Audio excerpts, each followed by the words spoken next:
Have you seen this list? Next Thursday. Your article. Hospital hell at Grace Lawn Memorial. Fired surgeon speaks out. Bailey's gonna kill me. A slash and burn expose No.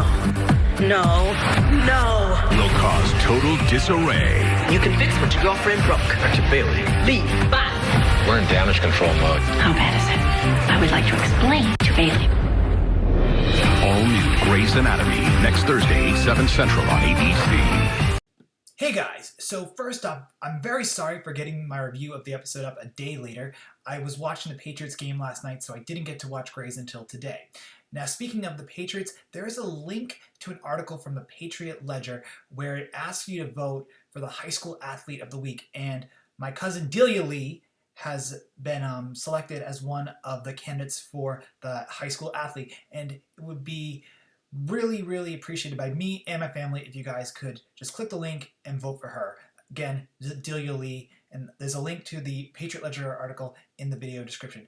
Thank you so much in advance for being able to vote for my cousin. Anyway, now let's talk Grey's Anatomy. So if you're new to the channel, the way I always structure the reviews is we discuss the episode, and then there will be a time where I say let's talk about the trailer, and there's a chapter time in the video description for the trailer discussion if you just want to talk about the next episode, which is titled It's Raining Men. So Reunited, I have to say, is probably one of the easiest episodes to discuss, and I have some very basic notes just to go through, and overall I found the episode to be a classic Grey's. It was fun to watch. It wasn't confusing. Storylines are basic, and it's a background-ish episode. I mean, the whole purpose of the episode, the marketing was cast from the past, and let's talk about that storyline first.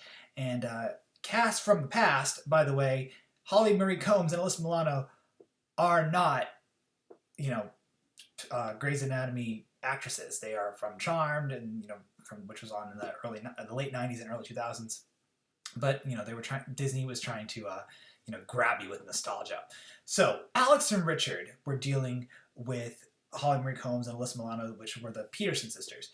And again, I really felt the only reason there was so much focus on these two characters in this episode was this cast from the past. And I also feel that the producers of Grey's Anatomy couldn't get, Kate Walsh, Cesada Ramirez to come back to the show. I think those two would have been a big draw. I feel like trying to get Jessica Capshaw or bringing Jessica Capshaw and Sarah Drew back would have been kind of like weird due to how they left the show, even though they said they weren't fired. I think they were. So either way, Holly Marie Combs and Alyssa Milano got a lot of screen time in this episode. And to me, it was interesting that they got so much screen time because they took the presence of the doctors. Weber and Alex, who were the doctors, running the Peterson Sisters storyline, had nothing to do within their own storyline. So from the perspective of nostalgia, I enjoyed seeing Alyssa and Holly back on screen, especially together and as sisters. But overall, I thought that storyline was kind of the worst. I would say Weber's dialogue to the sisters was excellent. Always really good acting on James Pickens Jr.'s part. I mean, he's such a good actor. I mean, how can you not love his scenes? And then there was the twist towards the end of the sister storyline where the girl that they thought was Heather, the sister, was not in fact Heather. She had stolen her purse and her wallet, and so, and she was so banged up that no one could recognize that it was actually Heather that just used the ID. And then it turned out that it was not Heather, and then they already had unplugged her. So it was used like in a comedic effect, but the family of the girl they unplugged had no say in the matter. So that was kind of hilarious as well. It also showed that Pac North is truly the worst hospital in all of the Pacific Northwest. So overall, I felt that Alex and Richard had very little to do within their own storyline. That Holly Marie Combs and Alyssa Milano, rightly so, were leading it, but you think it's normally the main characters are leading it, while the guest characters are just there to add support. The storyline was okay. I think, again, from a nostalgia perspective, I enjoyed it. But had it been two random actresses, I wouldn't have felt anything for the storyline. So, Amelia, Maggie, and Linc were bonded over the pregnancy of Amelia, who, as we know, was keeping the baby, which I think is awesome. But the three never interacted together. Amelia was, was talking to Linc, and then Maggie would talk to would talk to Amelia, but the three were never together, but they were always talking about the pregnancy. And I do say I really love the bonding between Maggie and Amelia. I really think it was great. The one thing I wish that was there was Meredith. I mean, let's put the sisters back together. That's like what these three are known for, and poor Mare wasn't there. Now, both Maggie and Amelia had two patients. Maggie had the older man, and Amelia had the Korean woman who couldn't speak English. And of course, the two of them, of course, their two patients, the older man and the Korean woman, knew each other, and it was, they were in love from the Korean War. It was cheesy. It was cheesy. It was campy, but you know what? Honestly, I liked it. Like it was sweet. And also, speaking of sweet, Nico Kim, or Alex Len, who plays Nico Kim, he must have taken some acting lessons because his role was very small during this episode, thankfully. But the few scenes he had, I really enjoyed. I really felt that he really was in his own. His scenes felt very natural. And maybe it's because he isn't with Levi. But overall, I really liked the fact that he was being the translator. He was happy to help reunite this couple. But overall, what I really loved about the Amelia, Maggie, and Linc storyline was the fact that Maggie and Amelia got to have some really good bonding. So then the other storyline we have is Meredith, who was working with Joe to help with the actress who played Chessie in The Parent Trap. And by the way, today is October 11th, which is also Annie and Hallie's birthday in that movie, which I think is hilarious. And Meredith is like FaceTiming in to help with the surgery, and the surgery is a success. And there was like light humor in the start of the surgery. Again, LMFAO, I didn't feel had too much to do within this own episode, but her role was significant enough. Bailey was there to act as a foil to Joe and Meredith's story, but at the end of the episode, because the surgery was a success, it all worked out. The person who very much stuck out within this storyline, though, is Kadri, who got fired. I mean, Kadri is such a great character. I want to see more of her, and the fact that Bailey fired her is an insult to this character. She has so much potential, and I cannot believe that Bailey decided to fire her. I mean, I really like the character of Kadri, and I hope to see more of her in the future. But I really feel that at least the beginning part of the season is going to be Meredith versus Bailey, and I even see that in the trailer, and we'll talk about that in a minute. Additionally, we have Tom, Owen, and Teddy, and Tom is torturing Owen. But Tom was really only there for comedic purposes to torture Owen, and Teddy herself was relatively useless throughout the episode. However, I would say that her scenes with Owen were great. It really showed that Owen is an OTP. And at the end of the episode with Owen telling Teddy, I will stay home and raise the baby, you go back to work, it just feels normal. And it just shows how dynamic and how in love these two are. The relationship is it's a very good relationship. And it started, I believe, back in season 6 when Teddy was introduced. But I'm so happy that Owen has finally taken off and they're in such a good spot. I just wish that Teddy had more to do. I mean, but maybe now that she's going to be in the hospital and Owen will be away from the hospital, Teddy will get more to do while Owen, because he's been on the show since season 4, so he's been on the show for 11 seasons now. Maybe his storyline will just be comedic with the baby and Leo and Allison, and maybe Teddy will finally get something else to do. So overall, I really just liked what we got out of Teddy, Owen, and Tom's storyline, but I felt that both Teddy and Tom in this episode were absolutely useless. That's with Jackson in this episode as well, and Jackson worked on Vic. He had very little interaction with the main characters, and his role felt very useless to me. Honestly, the scenes with Jackson and Vic, I felt did not need to be here at all. DeLuca was teaching glasses throughout the episode, and honestly, there was a little incident, but the storyline felt very, very insignificant to me. So, I mean, DeLuca, Jackson, and Glasses, and Tom, and also Teddy herself, all of these are main characters, but their storylines just were very meh to me. I mean, again, with the whole focus being cast from the past, you had more focus on Holly Combs and Ellis Milano than you did on DeLuca and Jackson. I also very much liked the ending scene of the episode with Amelia, Linc, Meredith, and DeLuca. It felt like classic Grey's Anatomy to me, and by classic, I mean pre-season 10. I really just love that happy-esque ending. It was just really cute. And also the fact that Meredith is very excited to be Aunt Mare. That's exciting. I really just love her scenes with Amelia. One thing I do say, as I said earlier, we need more Maggie, Meredith, and Amelia together. Like, why wasn't Maggie there to share in this moment? I mean, obviously it was because it was couples, and I get it. But at the same time, like, come on. Like, let there be the sisters have that bonding moment. The very, very final ending scene, I didn't think we needed it. And it was the possibility of Richard stepping on Catherine with his friend from AA.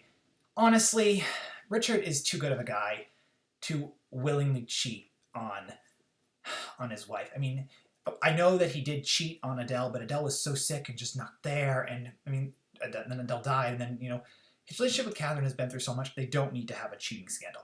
And I really hope that this possible affair does not actually last. So overall, I thought that Reunited it very much felt like classic Grey. It's very easy to discuss. I mean, I feel like I broke it down pretty well. And overall, I hope you all enjoyed the episode as well. Again, it's a solid episode. It's like a B+, A-. Like it wasn't boring, it wasn't bad, it wasn't overly dramatic. I mean, the scene at Pac North was funny, the humor was there. There was actually very little drama. I mean, it was more or less humorous and lighthearted, gotta be honest with you. Minus Kadri being fired. Alright, so now let's talk about It's Raining Men. Now, the trailer did a good job of showcasing many main characters. I mean, we had shots of Meredith, Maggie, Amelia, Alex, Richard, Jackson, Glasses, DeLuca, Joe, and Bailey. I mean, so many characters got to be highlighted. The only one we didn't get to see was Linc, which I thought was hilarious. But I really, really did like the trailer quite a bit, just because we saw so many characters, so many scenes. And granted, they were really, really quick, and the trailer's only 24 seconds long. But still, it's an excellent trailer, just for that alone. Now, the trailer is only focusing on one storyline, and it really seems to be what I'm calling Meredith versus Bailey. The episode description reads, after Meredith inadvertently stirs up negative press for Grey Sloan, she tries to make things right with their former colleagues, jeopardizing her community service hours. Station 19's Ben and Vic bring a young woman into the hospital, and Jackson stands up to Karasik when he goes too far with the patient's family. Meanwhile, Bailey receives unexpected news, and Owen finds himself at Pac North, which Alex sees as a recruiting opportunity. So the episode description is very heavy, but we see only one storyline in the entire trailer, which is Meredith stirring up the bad press and essentially everyone reacting to it. We have Bailey reacting to it, we have Amelia reacting to it, we have Maggie reacting to it. And I like the fact that the trailer is so heavily focused on one storyline, but when you have a description like this, you want to see just a little bit of it in action. I think what we could have seen is Meredith and then having Owen go to Pac North. Owen actually wasn't in the trailer, and I'm actually really curious to see how Alex is going to try to recruit him. I mean, I highly doubt Owen is going to end up working at Pac North, because his whole gimmick at the end of episode 3 was going home with Allison and being a full-time dad. Well, Teddy gets to be a full-time mom. A full-time surgeon again. Like, there's absolutely no reason for Owen to want to work. Then we have the whole thing with Station 19 with Ben and Vic. Quite honestly, they tried to make this season a crossover with Station 19 almost every episode. It's slightly happening, but it's not. Like, we just have Vic making a couple appearances, and now we're going to have Ben. And Ben's a great guy. Like, I like Ben quite a bit. But honestly, there's no reason to constantly bring in the firefighters from Station 19. We know this universe is connected. When they had Private Practice, Addison wasn't in every episode. In fact, not all the doctors from Private Practice got to go to Grey Sloan. I don't think Amy Brennan's character ever went up to Grey Sloan, to my knowledge. I haven't seen Private Practice in a little bit. But I know that not all the doctors from Private Practice went up to Grey Sloan. So why do the firefighters from Station 19 need to be in every episode of Grey's Anatomy Season 16? It's a little foolish. I'm really curious to see how the doctors are going to react to Meredith's article. Now, episode 3 barely touched on her article. I mean, it talked about it in the beginning where Bill Lucas said, what are your ideas? And she's like, well, I have 40, and here's like 2 of them. But I'm really curious, how deep this article is going, how deep this article's ramifications are going to run throughout the course of the episode. We saw in the trailer a very brief moment of Jackson and Karasik walking with Levi in the back. I'm curious as to how far Karasik will actually go. Karasik is a good guy. I mean, his relationship with Owen makes me dislike him, because I actually really like Owen a lot. But Karasik himself is a stand-up doctor. He's hilarious. So to have him go too far with the family and have Jackson be like, no, I'm going to be the good guy, is odd because Karasik, to me, comes off as a very good guy. And then also we have a slight new scene with, or a new possible storyline with Meredith's community service hours being in jeopardy. I don't know how that will fit into the episode because we have Meredith doing a lot. But the one thing I like from the trailer is, or from the trailer and the episode description, is episode 1 and episode 2 and episode 3 for that matter, Meredith was barely the focus. She wasn't the focus of 3 at all. Like her storyline was a B storyline.